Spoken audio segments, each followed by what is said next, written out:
تو پھر کیا ہوتا, میں تو تباہ ہو جاتا. میرے رب کا فضل شامل حال نہ ہوتا تو آج میں بھی ان لوگوں میں سے ہوتا جو پکڑے ہوئے ہوتے, یعنی آج تیری طرح میں پکڑا جاتا. آج تو کیا اب ہم مرنے والے نہیں ہیں آج؟ اچھا, تو کیا اب ہم مرنے والے نہیں ہیں؟ موت جو ہمیں آنی تھی وہ بس پہلے آ چکی. مطلب اب جو قیامت, یعنی جو جنت میں ہے وہ کبھی نہ مرے گا, جو جہنم میں وہ کبھی نہ مرے گا. جو ایک بار موت آ گئی تو آ چکی, اب ہمیں کوئی عذاب نہیں ہونا. یقیناً یہی عظیم الشان کامیابی ہے. کوئی عذاب مطلب جو جنت میں پہنچ گئے تو ان کو عذاب ہونا ہے, مطلب نہ غم ہوگا, نہ تھکان ہوگی, نہ کسی قسم کے ڈپریشنز ہوں گے. جو آج لوگ اتنے ڈپریشن کی پلز لیتے ہیں سکون حاصل کرنے کے لیے, قرآن کی طرف نہیں آتے سکون حاصل کرنے, دنیا میں پھنس پھنس کر اپنے آپ کے اپنے سکونوں کو غارت کر دیا ہوا ہے. یہاں پر اللہ سبحانہ و تعالیٰ کہہ رہے ہیں کہ اس دن کوئی ڈپریشن, کوئی غم, کوئی عذاب نہیں ہوگا. یہی سب سے عظیم الشان کیا ہے؟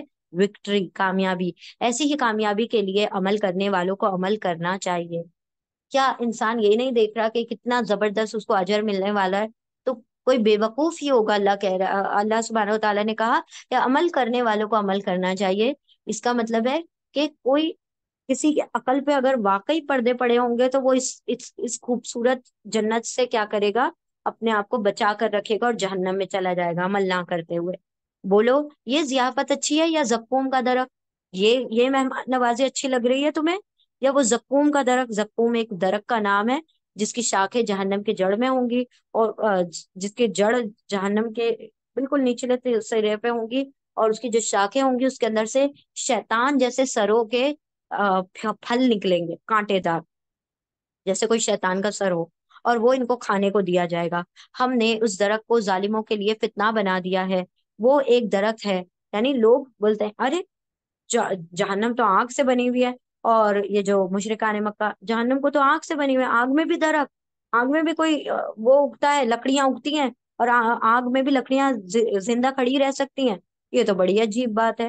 اللہ فرما رہا ہے یہ لوگوں کے لیے فتنہ بن گیا, یہ ان کے ڈسکشن کا ٹاپک بن گیا. اللہ فرما رہا ہے یہ حق ہے. وہ ایک درخت ہے, وہ ایک پیڑ ہے, ایک ٹری جو جہنم کی تہ سے نکلتا ہے. اس کے شگوفے ایسے ہیں جیسے شیطانوں کے سر. جہنم کے لوگ اسے کھائیں گے اور اسی سے پیٹ بھریں گے. دیکھیں, جب انسان بھوک کے مارے تڑپ جاتا ہے نا, کھائے گا نہیں, لیکن جب تڑپ جائے گا تو اس کو کھانا پڑے گا, اس کے پاس کچھ آپشن نہیں ہوگا تو وہ کھائے گا, اسی سے پیٹ بھریں گے.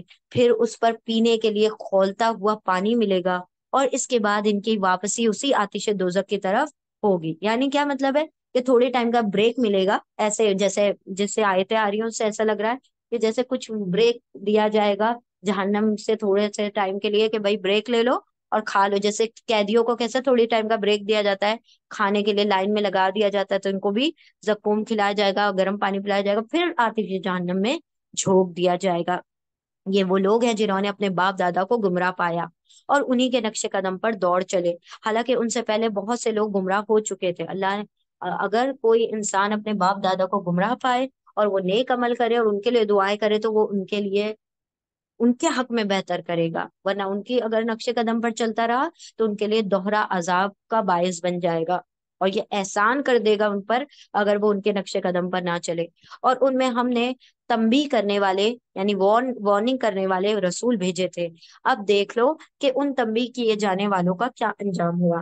اس بد انجامی سے بس اللہ کے وہی بندے بچے ہیں جنہیں اس نے اپنے لیے خالص کر لیا ہو. اللہ سبحانہ و تعالی ہمیں بھی اپنے لیے خالص اور خاص کر لے. ہم کو اس سے پہلے نوح علیہ السلام نے پکارا تھا, تو دیکھو کہ ہم کیسے اچھے جواب دینے والے تھے. یعنی جب جب کسی بندے نے اللہ کو پکارا ہے, اللہ سبحانہ و تعالیٰ نے اس کی آواز پر لبیک کہا ہے, اس کو اس کے جواب دیا ہے.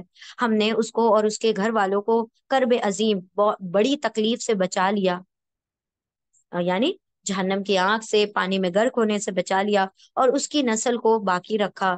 یعنی ہم سب جو ہے بس نوح علیہ السلام کی جو وہ تھے کشتی میں سوار ہونے والے, اسی سے نسل چلی, اسی کو باقی رکھا, اور بعد کی نسلوں میں اس کی تعریف اور توصیف چھوڑ دی. سلام ہے نوح پر تمام دنیا والوں میں, ہم نیکی کرنے والوں کو ایسی ہی جزا دیا کرتے ہیں. در حقیقت وہ ہمارے مومن بندوں میں سے تھا, ایمان والے بندوں میں سے تھا. پھر دوسرے گروہ کو ہم نے غرق کر دیا, جو کشتی میں سوار نہیں ہوئے ان کو سب کو ڈبا دیا, اور نوح علیہ السلام ہی کے طریقے پر چلنے والا ابراہیم تھا، کیونکہ نوح علیہ السلام کے ہی آگے نسلوں میں سے ابراہیم علیہ السلام، سارے ہی لوگ، سارے ہی انبیاء پھر نوح علیہ السلام کی نسلوں میں سے آئے۔ تو نوح کے طریقے پر ابراہیم بھی چلا کرتا تھا۔ جب وہ اپنے رب کے حضور قلب سلیم لے کر آیا، کیسا دل؟ صاف ستھرا دل، ایسا دل جو بغض سے پاک ہے، کینہ سے پاک ہے۔ قلب سلیم جو فطرت کو قبول کرنے والا دل ہو، جو حق کو قبول کرنے والا دل ہو، اس کو قلب سلیم کہا جاتا ہے۔ ابراہیم علیہ السلام کا دل جو تھا قلب سلیم تھا، جس نے دنیا کی نشانیوں کو دیکھ کر، کائنات کی نشانیوں کو دیکھ کر اسلام کو قبول کیا اور توحید پر آ گئے۔ مسلمان تو تھے لیکن توحید کو پہچانا۔ جب وہ اپنے رب کے حضور قلب سلیم لے کر آیا، جب اس نے اپنے باپ اور اپنی قوم سے کہا یہ کیا چیزیں ہیں جن کو تم عبادت کر رہے ہو، یعنی جس کی عقل سلامت ہے، جس کا دل سلامت ہے، اس کو یہ بتوں کی پوجا بالکل بے وقوفی اور نادانی دکھائی دے گی۔ کیا اللہ کو چھوڑ کر جھوٹ گڑھ رہے ہو؟ جھوٹے گڑے ہوئے معبود چاہتے ہو؟ آخر اللہ رب العالمین کے بارے میں تمہارا کیا گمان ہے؟ پھر اس نے تاروں پر ایک نگاہ ڈالی اور کہا میری طبیعت خراب ہے، چنانچہ وہ لوگ اسے چھوڑ کر چلے گئے۔ مطلب کیا ہوا کہ ابراہیم علیہ السلام نے کہا کہ میں جو ہوں میری طبیعت بہت خراب ہے، میں تمہارے ساتھ عید میں میلے میں نہیں آ سکتا۔ سارے شہر والے چلے گئے، ابراہیم علیہ السلام پیچھے رہ گئے۔ اب یہ وہ واقعہ بتایا جا رہا ہے، آگے ہم پڑھتے ہیں۔ اسے چھوڑ کر چلے گئے، ان کے پیچھے وہ چپکے سے ان کے معبودوں کے مندر میں گھس گیا اور بولا آپ لوگ کھاتے کیوں نہیں ہو؟ ان کے سامنے جو پھل رکھے تھے ان کے منہ میں ڈالے، لوگ کھا کے دکھاؤ، کھا کے دکھاؤ۔ اور پھر پوچھتے ہیں آپ کھاتے کیوں نہیں ہو؟ کیا ہو گیا ہے؟ آپ لوگ بولتے کیوں نہیں ہو؟ بول بھی نہیں رہے ہو، کھا بھی نہیں رہے ہو۔ اس کے بعد وہ ان پر پل پڑا، یعنی کیا کیا؟ سب کی توڑ پھوڑ کرنا شروع کر دی اور سیدھے ہاتھ سے خوب ضربے لگائی، مارتے چلے گئے، مارتے چلے گئے، سارے بتوں کو توڑ دیا، چورا چکنا چور کر دیا۔ واپس آ کر وہ لوگ بھاگے بھاگے اس کے پاس آئے، یعنی جیسے ہی دیکھا ارے ہمارے خداؤں کو ان لوگ کسی نے چورا چورا کر دیا، سب کے سب بھاگ کر، کیونکہ پتا تھا ایک ہی شخص شہر میں باقی ہے جو کہ بتوں کو برا کہتا ہے، وہ ہے ابراہیم، تو ہم تو ابھی انہی کو پکڑیں گے۔ اس نے کہا کیا تم اپنی ہی تراشی ہوئی چیزوں کو پوچھتے ہو؟ تم نے تو خود ہی اپنے ہاتھوں سے بنایا، کیوں اس کی عبادت کرتے ہو؟ حالانکہ اللہ ہی نے تم کو بھی پیدا کیا، ان چیزوں کو بھی جنہیں تم بناتے ہو۔ انہوں نے آپس میں کہا اس کے لیے ایک الاؤ تیار کرو۔ پھر کیا ہوا تھا؟ ابراہیم علیہ السلام نے جو کلاڑی تھی جس سے وہ مار رہے تھے سارے بتوں کو، سب چھوٹے کو توڑ دیا اور بڑا والا جو بت تھا اس کے کندھے پر کلاڑی رکھ دی۔ لوگوں نے کہا ابراہیم تم نے سب کو چکنا چور کر دیا، ہمارے معبودوں کو۔ تو اور وہ کہتے ہیں میں نے تھوڑی کیا ہے، یہ دیکھو اس سے پوچھو، اس کے کندھے پہ کلاڑی رکھی ہوئی ہے۔ تو وہ کیا کہتے ہیں، یہ تو کچھ بول نہیں سکتے، تو یہ تو اپنے ہاتھ نہیں چلا سکتے، یہ تو کچھ کر نہیں سکتے، تو تم نے کیسے ان کے اوپر الزام لگا رہے ہو؟ تو اللہ کے نبی ابراہیم علیہ السلام کہتے ہیں یہی تو میں کہنا چاہتا ہوں کہ جو اپنا دفاع نہیں کر سکتا، جو اپنی ڈیفenس نہیں کر سکتا، وہ تمہاری کیا مدد کر سکتا ہے؟ تو ان لوگوں نے کہا کہ انہوں نے کیا کیا، ہمارے معبودوں کو مارا، اب ان کو کیا کرو، آگ میں جلا دو۔ تو انہوں نے بڑا سا الاؤ بنایا، اسے دہکتی ہوئی آگ کے ڈھیر میں پھینک دو۔ انہوں نے اس کے خلاف ایک کاروائی کرنی چاہیے، مگر ہم نے انہی کو نیچا دکھا دیا۔ ابراہیم علیہ السلام نے کہا میں اپنے رب کی طرف جاتا ہوں، وہی میری رہنمائی کرے گا۔ اے پروردگار، پھر کیا ہوا تھا کہ آگ میں ڈال دیا گیا، اللہ سبحانہ تعالیٰ نے آگ کو ٹھنڈا کر دیا اور ابراہیم علیہ السلام آگ سے باہر آ گئے۔ جب انہوں نے دیکھا کہ ہم ان کو قتل بھی نہیں کر سکتے، تو انہوں نے کیا کہا، ابراہیم علیہ السلام کو یہاں سے نکل جاؤ، اس شہر میں اب تم دکھائی نہ دو، ورنہ ہم تمہیں کیا کریں گے، مطلب ہم تمہیں اذیتیں پہنچائیں گے۔ تو وہ ابراہیم علیہ السلام اپنا خود کا آبائی شہر چھوڑ کر چلے گئے تھے۔ اے پروردگار، پھر انہوں نے دعا کی، اے پروردگار مجھے ایک بیٹا عطا فرما جو صالح نیکوکاروں میں سے ہو۔ اس دعا کے جواب میں ہم نے اس کو ایک حلیم بردبار لڑکے کی بشارت دی۔ حلیم، صبر و تحمل کرنے والا، اسماعیل علیہ السلام۔ وہ لڑکا جب اس کے ساتھ دوڑ دھوپ کرنے کی عمر کو پہنچ گیا تو ایک روز ابراہیم نے علیہ السلام نے اس سے کہا بیٹا، خواب میں دیکھتا ہوں کہ میں تجھے ذبح کر رہا ہوں۔ کیا ہوا تھا، ابراہیم علیہ السلام نے اپنی بیوی ہاجرہ اور اسماعیل علیہ السلام کو وہاں پر چھوڑ دیا تھا بے آب و گیا وادی میں۔ اب ابراہیم علیہ السلام کبھی کبھی وزٹ کرتے تھے وہاں پر آ کر، تو یہاں پر آ کر اب وہ تھوڑے سے دوڑ دھوپ کرنے کے، مطلب تھوڑا سا ینگ ہو گئے ہیں اسماعیل علیہ السلام۔ اب جب وہ تھوڑے بڑے ہوئے ہیں تو ابراہیم علیہ السلام آ کر کہتے ہیں میں نے ایک خواب دیکھا، خواب میں دیکھتا ہوں کہ میں تجھے ذبح کر رہا ہوں، اب تو بتا تیرا کیا خیال ہے؟ اس نے کہا ابا جان، جو کچھ آپ کو حکم دیا جا رہا ہے اسے کر ڈالیے، آپ انشاءاللہ مجھے صابروں میں پائیں گے۔ اللہ نے کیا کہا؟ ایک حلیم بیٹا دیا، بہت صبر و تحمل والا۔ اگر کوئی باپ ایسے کسی بیٹے کو چھوڑ کر چلا گیا ہوتا نا، تو وہ بیٹا اس کو 10 باتیں سنا دیتا، جب ہماری فکر نہیں ہوئی، جب ہم چھوٹے تھے اور ہمارے کھانے کو نہیں دیا، ایسی جگہ پہ چھوڑ کے چلے گئے، چرندے پرندے اچک کے لے جاتے، مار دیتے، اب کیا لینے آئے ہو؟ کرتے کہ نہیں کرتے؟ یہاں پر ابراہیم علیہ السلام کا جیسا ایمان ہے، ویسے اسماعیل علیہ السلام کا ایمان ہے۔ کیا کہہ رہے ہیں؟ کر دیجیے ابا جان، آپ کو خواب میں آیا، اللہ نے کہا ہے تو کر دے، اور آپ دیکھیں گے کہ میں صبر کرنے والوں میں سے ہوں گا، یعنی کوئی شکایت کا موقع نہیں دوں گا، جیسے آپ ذبح کریں گے میں ذبح ہو جاؤں گا۔ آخر کو جب ان دونوں نے سر تسلیم خم کر دیا اور ابراہیم علیہ السلام نے بیٹے کو ماتھے کے بل گرا دیا، اور ہم نے ندا دی کہ اے ابراہیم، تو نے خواب سچ کر دکھایا، ہم نیکی کرنے والوں کو ایسے ہی جزا دیتے ہیں۔ کبھی کبھی اللہ رب العزت ایسی آزمائش ڈالتے ہیں کہ بندہ بس نیت کرتا ہے اور اللہ اجر دے دیتے ہیں، اور اس کو وہ کام کرنا ہی نہیں پڑتا۔ ٹھیک ہے، یہ اسی میں سے ایک ایگزامپل ہے کہ ابراہیم علیہ السلام نے نیت کی کہ میں ذبح کر دوں گا، اور اللہ سبحانہ و تعالیٰ نے ذبح کرنے بھی نہیں دیا، اور اجر وہی دیا جو ذبح کرنے کا ہو۔ تو ابراہیم علیہ السلام نے ان کو الٹا لٹا دیا، اور تاکہ ان کو دیکھ کر ان کا دل وہ نہیں، آنکھوں پہ پٹی باندھ لی، پھر چھری چلائی، اللہ سبحانہ و تعالیٰ نے چھری ایک دمبے پہ چلوا دی اور ایک شیپ پہ، اور ابراہیم اسماعیل علیہ السلام کو بچا لیا، اور کہا تو نے خواب سچ کر دکھایا، ہم نیکی کرنے والوں کو ایسے ہی جزا دیتے ہیں، یقیناً یہ ایک کھلی آزمائش تھی، اور ہم نے ایک بڑی قربانی فدیے میں دے کر اس بچے کو چھڑا لیا۔ اس کی تعریف و توصیف ہمیشہ کے لیے بعد کی نسلوں میں چھوڑ دی۔ اللہ کیا کہہ رہا ہے؟ یہ ایک بہت بڑی آزمائش تھی۔ کون کہہ رہا ہے؟ ایگزامینر کہہ رہا ہے، جو ایگزام لے رہا ہے وہ کہہ رہا ہے کہ بہت ٹف پیپر تھا، تم نے کر دکھایا ماشاء اللہ۔ یعنی اللہ رب العزت کہہ رہے ہیں کہ اے ابراہیم، اتنا مشکل ایگزام بھی پاس کر لیا تم نے، تب تو تمہاری بات ہے نرالی۔ تو یہاں پر اللہ سبحانہ و تعالیٰ تعریف کر رہے ہیں، اور اس بچے کو بچا لیا، اس کی تعریف و توصیف ہمیشہ کے لیے بعد کی نسلوں میں چھوڑ دی۔ اتنا زبردست امتحان دیا کہ اللہ سبحانہ و تعالیٰ نے بعد کی نسلوں تک اس کو ایک سنت بنا دیا کہ قیامت تک لوگ ذبح کرتے رہیں گے، قربانیاں دیتے رہیں گے۔ ابراہیم، اگر آپ حج کی ارکان پر غور کریں تو صرف اور صرف ابراہیم علیہ السلام کی سنتیں ہیں اس میں۔ آپ صلی اللہ علیہ وسلم کو بھی ابراہیم علیہ السلام کی سنت پر عمل کرنے کو کہا گیا۔ سلام ہے ابراہیم پر، ہم نیکی کرنے والوں کو ایسے ہی جزا دیتے ہیں، یقیناً وہ ہمارے مومن بندوں میں سے تھا، اور ہم نے اسے اسحاق کی بشارت دی، یعنی ان کی پہلی بیوی حضرت سارہ سے اسحاق کی بشارت دی، ایک نبی صالحین میں سے، وہ نبی ہیں اور نیکوکار ہیں، اور اسے اور اسحاق کو برکت دی۔ اب ان دونوں کی ذریت میں سے کوئی محسن ہے اور کوئی اپنے نفس پر سری ظلم کرنے والا ہے، یعنی ان کی نسلوں میں سے پھر کچھ لوگ سرکش ہو گئے اور کچھ لوگ کیا ہو گئے؟ ایمان والے ہو گئے۔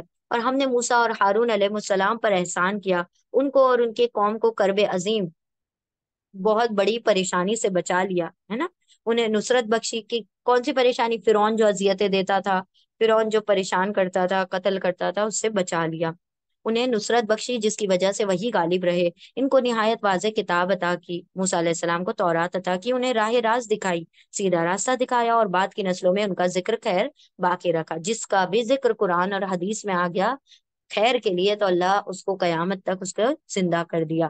سلام ہے موسیٰ اور ہارون علیہ السلام پر، ہم نیکی کرنے والوں کو ایسی ہی جزا دیتے ہیں، در حقیقت وہ ہمارے مومن بندوں میں سے تھے، اور الیاس علیہ السلام بھی یقیناً مرسلین میں سے تھے، رسولوں میں سے تھے۔ یاد کرو جب اس نے اپنی قوم سے کہا تھا کہ تم لوگ ڈرتے نہیں ہو، کیا تم بال کو پکارتے ہو؟ اور احسن الخالقین، بال ان کے بت کا نام تھا، جو آپ سن رہے ہوں گے بیل اینڈ سیاگا، وہ بال ان کے بتی کا نام ہے، جو آج لوگ سانگ گاتے پھرتے ہیں مسلمان بھی، وہ بال کی ان کی پرستش کے بارے میں بات کرتے ہیں۔ تو اللہ احسن الخالقین کو چھوڑ دیتے ہو، اس اللہ کو جو تمہارے اور تمہارے اگلے پچھلے باپ داداؤں کا رب ہے، مگر انہوں نے اسے جھٹلا دیا، سو اب یقیناً وہ سزا کے لیے پیش کیے جانے والے ہیں۔ یعنی یہ الیاس علیہ السلام نے بھی توحید کی دعوت دی تو انہوں نے